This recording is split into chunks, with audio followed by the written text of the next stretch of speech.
स्थैर्य, फलटणकरांचं हक्काचं व्यासपीठ।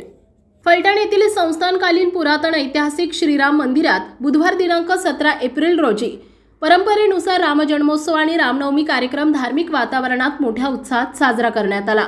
श्रीराम मंदिरात गुढीपाडव्यापासून दररोज सायंकाळी सलग 9 दिवस हरिभक्त पारायण, सतीश खोमणे बारामती यांचे रामायणावरील प्रवचन आणि रामनवमी दिवशी रामजन्माचं कीर्तन झालं। मुदोजी मनमोहन राजवाड्या शेजारी असलेल्या येथील पुरातन श्रीराम मंदिरात रामनवमी उत्सवानिमित्त दर्शनासाठी फलटण शहर आणि पंचक्रोशीसह फलटण आणि शेजारच्या तालुक्यातून आलेल्या अबालवृद्ध भाविकांनी मोठी गर्दी केली होती। यावेळी श्रीमंत संजीव राजे नाईक निंबाळकर, श्रीमंत सौ शिवांजली राजे नाईक निंबाळकर, युवराज श्रीमंत अनिकेत राजे नाईक निंबाळकर, श्रीमंत सत्यजित राजे नाईक निंबाळकर, श्रीमंत सौ मिथिला राजे नाईक निंबाळकर, श्रीमंत रणजितसिंह देसाई, श्रीमंत सौ शीलादेवी देसाई यांच्यासह राजघराण्यातील मान्यवर उपस्थित होते। श्रीमंत सगुणा माता आईसाहेब महाराज यांनी सन 1774 आणि 1794 या कालावधीत त्या संस्थांच्या गादीवर असताना सुमारे 228-30 वर्षापूर्वी या मंदिराची उभारणी केली असून त्या काळापासून येथे प्रतिवर्षी रामनवमी, श्रीराम रथोत्सव आणि अन्य धार्मिक कार्यक्रम परंपरागत पद्धतीने साजरे केले जातात।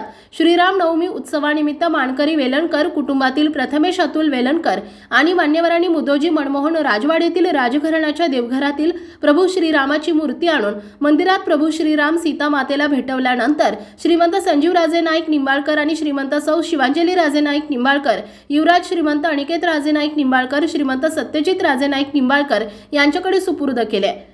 त्यांनी सदर मूर्ती सजवलेल्या पाळण्यात ठेवल्या। उपस्थित महिलांनी रामजन्माचा पाळणा म्हटला। प्रभू श्रीराम यांच्या जन्मानंतर युवराज श्रीमंत अनिकेत राजे नाईक निंबाळकर यांच्या हस्ते आरती करण्यात आली। प्रभू श्रीराम सीता मातेच्या जयघोषात रामजन्मोत्सव मोठ्या उत्साही आणि भक्तिपूर्ण वातावरणात संपन्न झाला। त्यानंतर भाविकांनी दर्शनासाठी पाळण्याजवळ आणि मंदिरात मोठी गर्दी केली होती। यावेळी राजघराण्यातील मान्यवर आणि मानकरी उपस्थित होते। श्रीराम जन्मोत्सव आणि रामनवमी निमित्त श्रीराम मंदिरातील प्रभू श्रीराम, सीतामाता, लक्ष्मण आणि हनुमानाच्या मूर्तींना आकर्षक वेशभूषा करण्यात आली होती।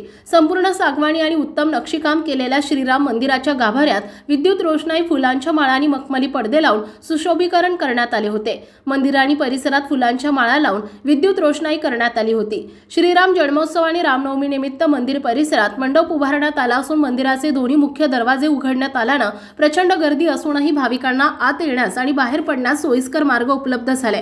त्यामुळे भाविकांची संख्या मोठी असूनही सर्वांना रांगेत आणि शिस्तीने दर्शन घेण्यात कोणतीही अडचण आली नाही।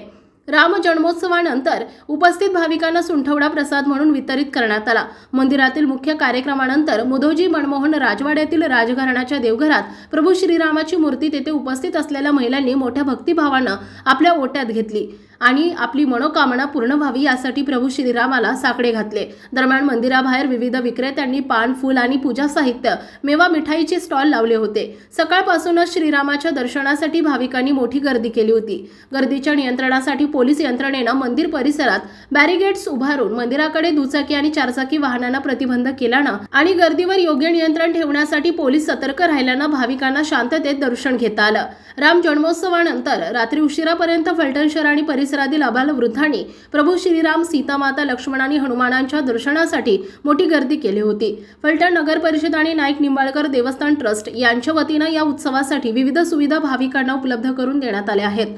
दरम्यान बारसकर गल्ली शुक्रवार पेठेतील पुरातन बालाजी मंदिरातही रामनवमी उत्सव परंपरागत पद्धतीने साजरा करण्यात आला। प्रामुख्याने मारवाडी समाजातील अबालवृद्ध आणि बारसकर गल्ली परिसरातील भाविक त्यामध्ये मोठ्या संख्येने सहभागी झाले होते। शहरातील वेलणकर दत्त मंदिर, भणगे दत्त मंदिर आणि बारसकर चौकातील हनुमान मंदिरातही रामनवमी उत्सव परंपरागत पद्धतीने साजरा झाला। दरम्यान आसू, तरडवाडी, गोखळी, सोमनथळी, साखरवाडी, गिरवी, आदरकीसह तालुक्यातील ग्रामीण भागातही रामनवमी उत्सवानिमित्त भजन, कीर्तन, रामनाम जप, धार्मिक कार्यक्रमांचे आयोजन करण्यात आले होते। त्याचा लाभ ग्रामस्थ आणि भाविकांनी घेतला।